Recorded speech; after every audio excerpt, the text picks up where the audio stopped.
We just did the left tank and it came out pretty well. This one's going to be a little bit more work. It has the battery compartment with some wires soldered to the terminals on the end. There's also this raised lip and battery compartment that is part of the tank itself. On the inside it's, you know, clear, obviously recessed to accept that. Top of the tank looks a lot like the other side. Fuel cap is the same as the other side. So this will get the same treatment. It'll have the small cap glued to the top of that. The whole thing will be chromed. They used some pretty high temperature solder for this. I'm at 790 on my Acco here, and it took a bit to get that off. That was a little surprising. Okay, next step is to remove the metal jumper plates at the end of the battery compartment. So we're going to take an X-Acto, get in behind these two terminals, bend them down.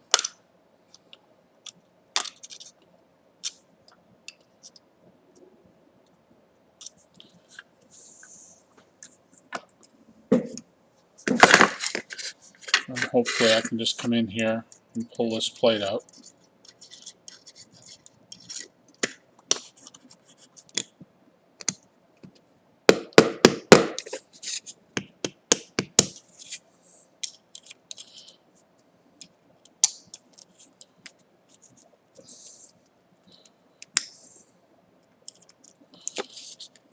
And two.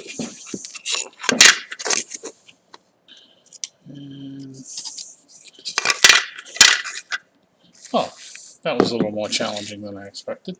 But all the wiring is out. We're down to bare plastic. Time to start grinding on this box. This is a number 2 Swiss cut file, and was wondering if I could just knock this down quickly with a hand file. I could do it, but it would take too long, and we live in the 21st century. Let's use power tools. I'm going to mute the audio because you don't want to listen to this.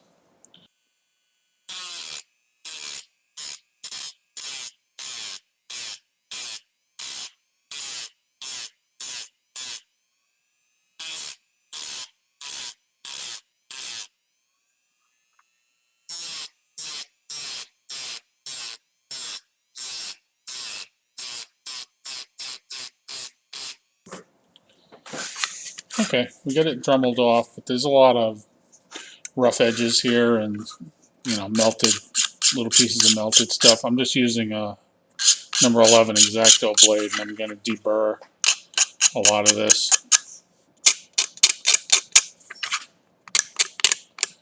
There are some features on here, these internal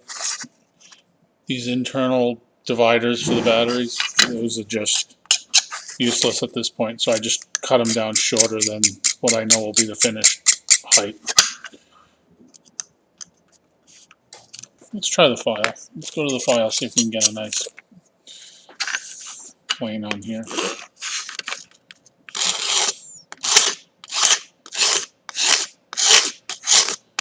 I'm not worried about taking the silver paint off the stock casting.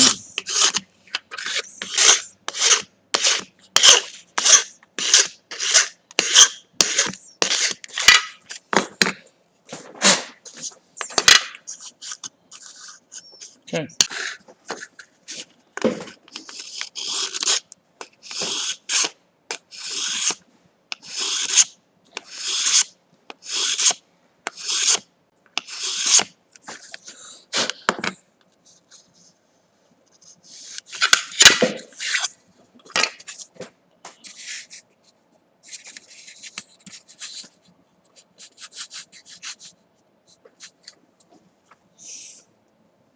Okay, I went through my stock in the toolbox over there looking for a piece of aluminum sheet, and I have some, but it's way too thick.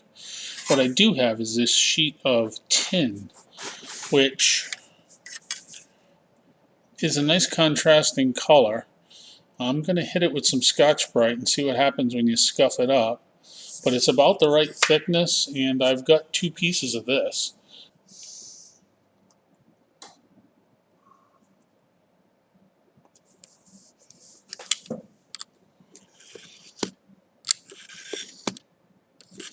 Okay. Just dragging the knife across it to get a channel going.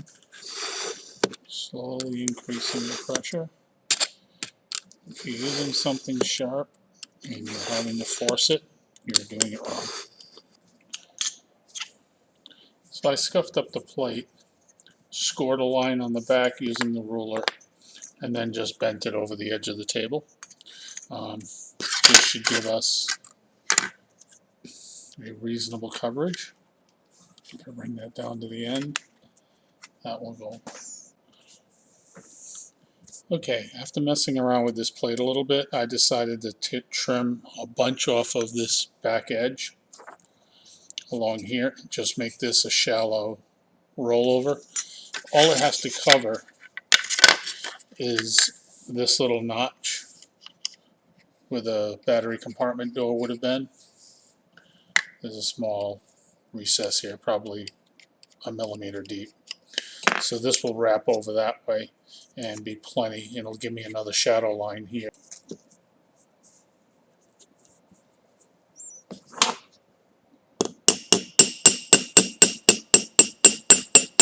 I want to establish that edge and then slowly roll over to the top surface.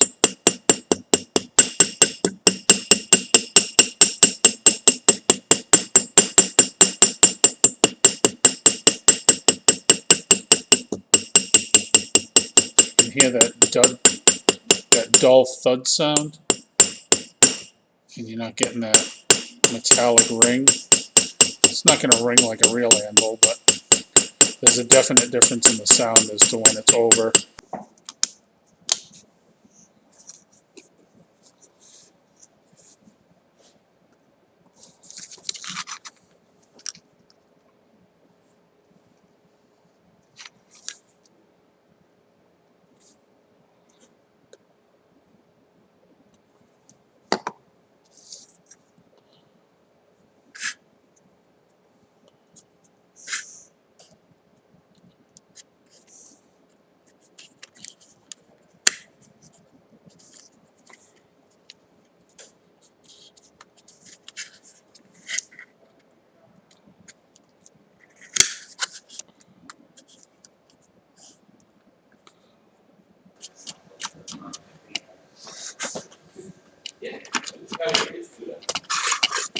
Someone else's comments.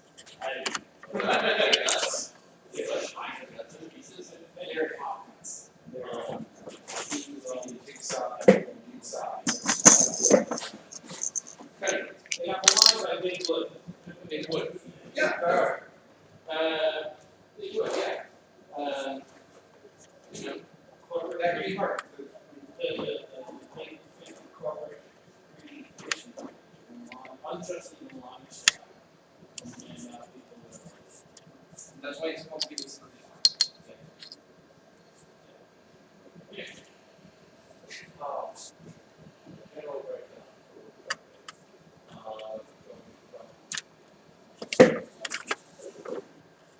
Oh. Why is that?